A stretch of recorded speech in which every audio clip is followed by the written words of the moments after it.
Намалувањето на невработеноста што го соопштува владата не е резултат на нови работни места и економски напредок, туку на масовно заменување на младите од земјата и иселување, обвинуваат денеска низ соопштение од Социјалдемократскиот сојуз на Македонија.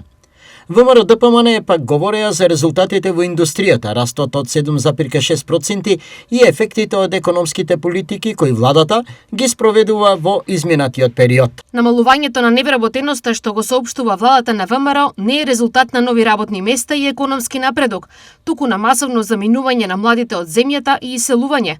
Истите млади кои сакаат да ги заменат за мигранти, односно економски работници. Младите не сакаат да останат во држава која нема перспектива. Тие јасно ја препознаваат политиката на Христијан Мицкоски. Криминал, корупција, партизација, нема систем, има блокада на европскиот пат и одржување на земјата во изолација. Стои во соопштението на Социјалдемократскиот сојуз на Македонија. Бројките зборуваат сами за себе.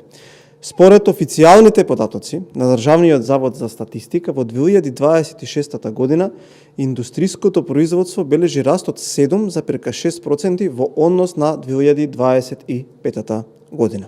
Во исто време, кумулативно за 2026 година, индустриското производство е во позитивна зона и бележи раст од 0,2%. Но суштината е во нешто друго. Во услови кога голем дел од европските економии се соочуваат со забавување на индустриската активност, кога индустриското производство во многу држави е во негатива, Македонија е во позитива. Ова не е случајност, ова е резултат на јасна економска политика и директна поддршка на домашните компании.